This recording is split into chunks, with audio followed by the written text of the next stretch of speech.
Hey there, it's your boy Foxy, back for more relationship stories.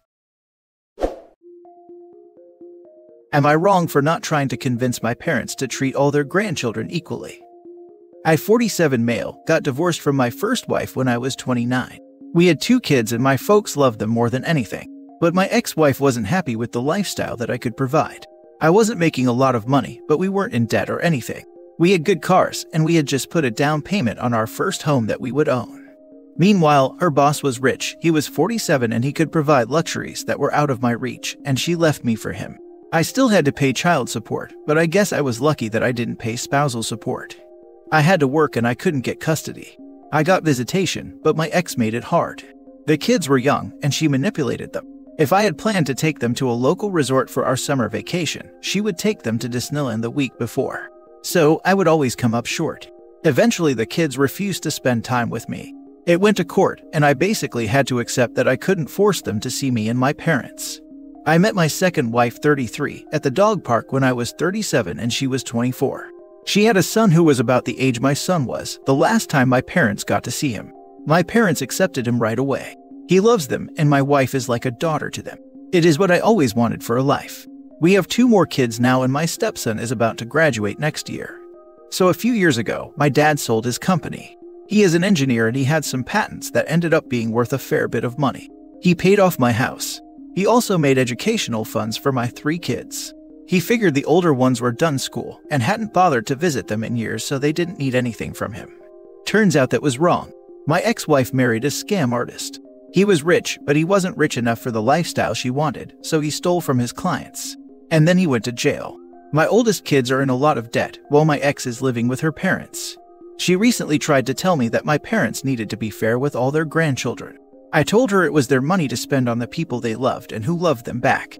She said that we were punishing her kids for her mistakes. I said that both of our kids were adults and hadn't made any effort to see me nor my parents in over a decade. She said I'm being a bad person for not convincing my parents to help her kids. Now for the top comments. Not wrong. It's not your money. And your ex and the kids made their choices. This is like getting angry at a will. It's not supposed to be fair. Not wrong, and I love it when karma hits. I am a big fan of karma too. But here, OPS children were manipulated by their mom. Still, they could visit at last their bio dad once they are old enough to understand. We are not hearing the both sides of the story here, so not sure what made them so bitter about their dad. Not wrong. Don't fall into your ex's trap again. I understand kids being manipulated, but at the same time, your parents didn't have much choice with either of them visiting or even greeting on special occasions.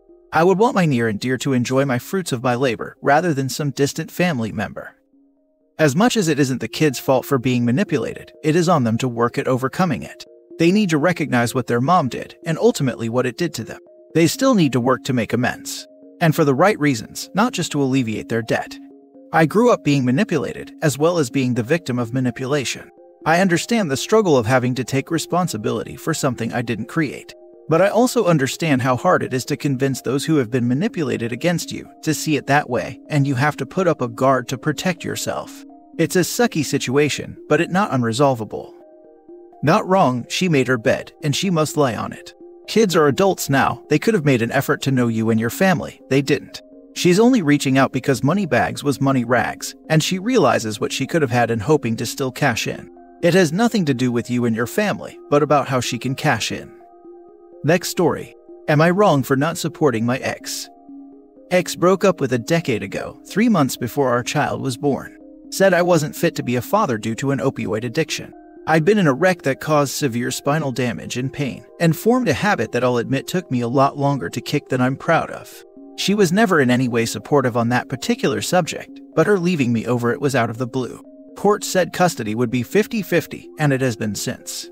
In that decade, I've done okay, remarried a wonderful woman who I've had 2 girls with, and was promoted into a position with a 7-figure salary. Meanwhile, my ex has not done well. She's remarried twice and was broken up with both times. Filed bankruptcy, lives in what I can only describe as a crap hole apartment. I make sure my son is well taken care of, my wife, girls, and I spend every moment we're legally entitled to spend with him, and we offer to include him in quite literally everything, which his mother frequently declines when it's on her time. My son and ex both know as well that if he needs anything he can call and ask. I've sent food, clothing, and so on frequently, and several times put them both up in a hotel because their apartment was being fumigated or something. But both my parents, my ex's parents, my sister, and of course my ex, feel I should be financially supporting my ex. Their reasoning is that my son stays with her half the time, she's the mother of my son, and during those times he's with her. They're both living in squalor, and my son gets upset every time he has to go to his mother, who he started saying he hates as of late. When she tells him she won't feed him because it's expensive and to call me because I have money, it's no small wonder.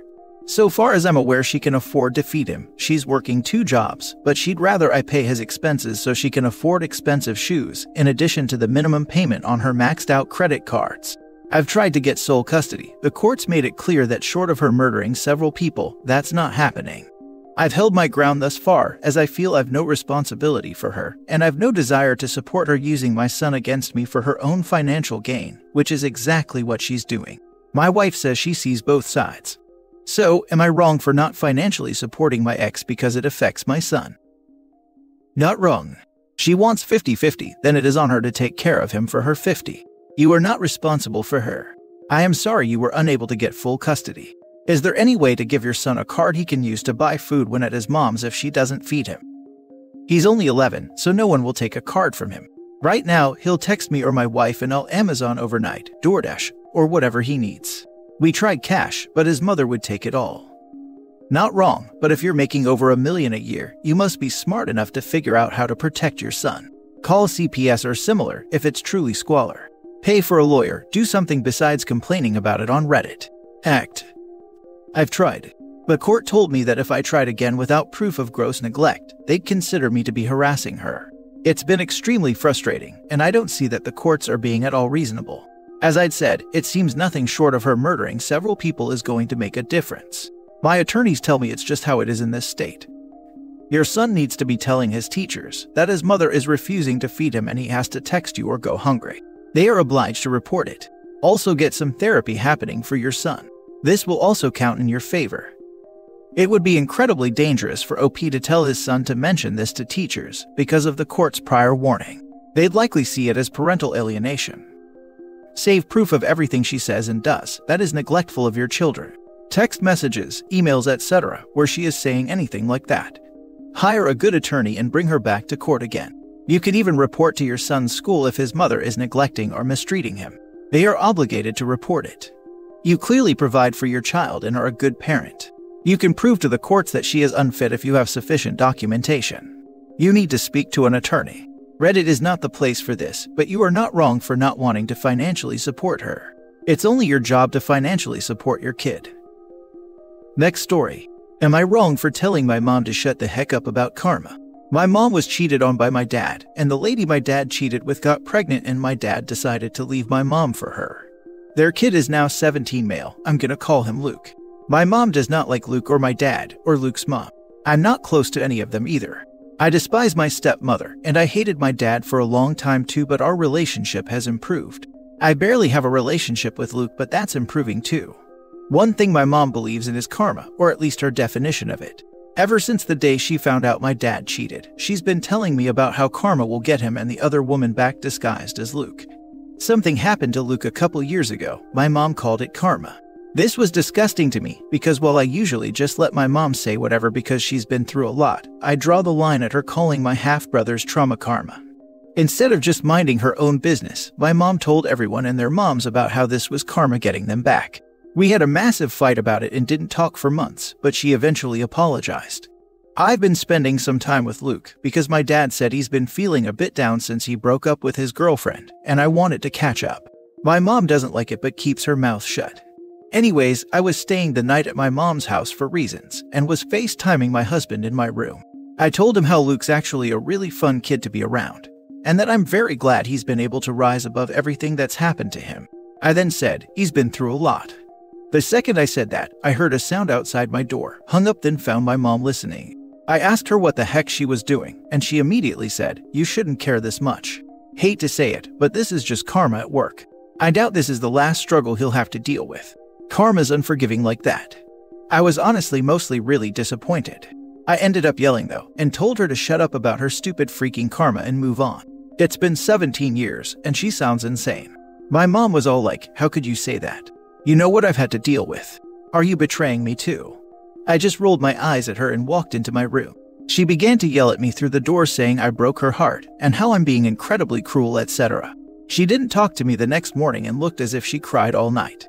My older sister says that I should apologize and that I should be kinder, but I don't know. Am I wrong here? Edit. I'm a 30-year-old female. My dad and mom are both the same age and 50 plus. My dad married his affair partner who is also 50 plus and had my brother who is 17 years old. Now for the top comments. Not wrong. If anything, wouldn't the karma be against your dad and stepmom who cheated? What did Luke do other than be born?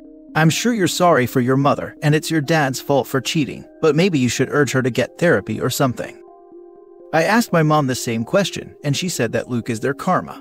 I don't really get it, but apparently she believes that when a person cheats and has an affair child, then that child will be very difficult for the parents, as karma for cheating or something like that. Luke was in as a bit of a troublemaker, so she likes to call that karma as well. Lol, if I recommend therapy, I think she will actually lose it. My older sister tried, but my mom was firmly against it. Not wrong. The level of vitriol your mother has for your half-brother is alarming. He had nothing to do with your father's decision to cheat, and celebrating his misfortunes as karma is not acceptable.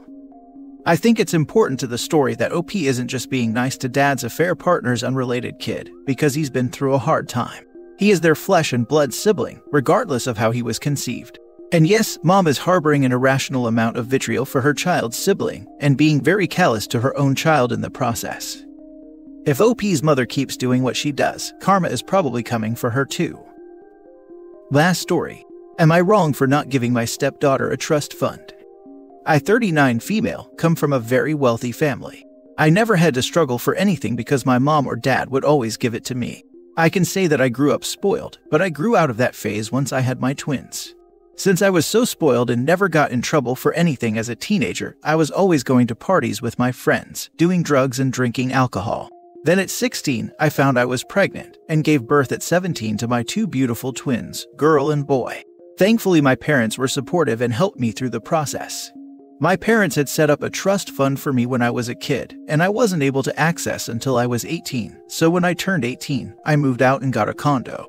I only used my trust fund whenever it was for my kids, rent, or essentials around the house. I also took some out and put it in an emergency fund. I got a job at my dad's company, so I was able to live comfortable but not keep up with the lifestyle I grew up with.